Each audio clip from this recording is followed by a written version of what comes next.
Today we want to show how you can add a skirting around your shed and give it a really nice finish.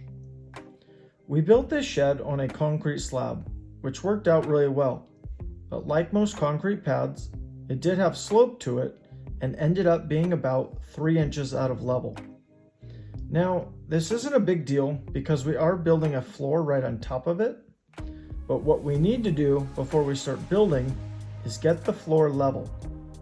You can see we do that by adding a combination of concrete pavers and shims in strategic spots underneath it. If we tried to build the shed without leveling it first, it could create all sorts of issues. The building might look crooked, and our doors could potentially not open and close properly and bind up. So it's really important that we get the base level.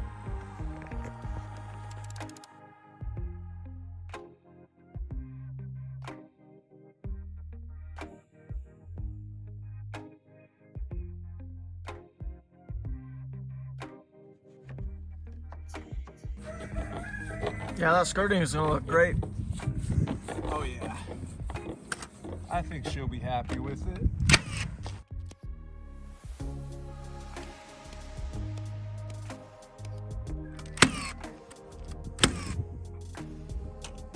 Hopefully the rain holds out.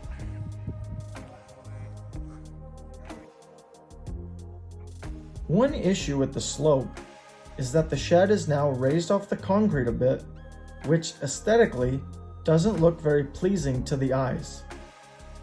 This building is a main focal point in our customer's yard, and they really want it to stand out. So they had us add the skirting around the perimeter, which is going to make it look awesome.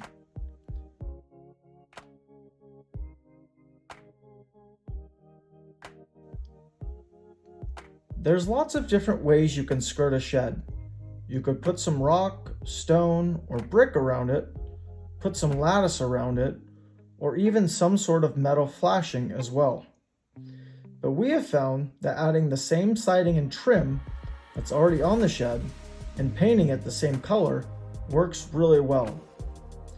It's important that the materials don't extend all the way down and touch the ground, so we go ahead and leave some spacing between the materials and the concrete. The reason for doing this is so the materials aren't sitting directly on the ground, waking up moisture, and this also allows for airflow underneath the shed, so when it gets hot, it won't sweat and cause other moisture-related issues.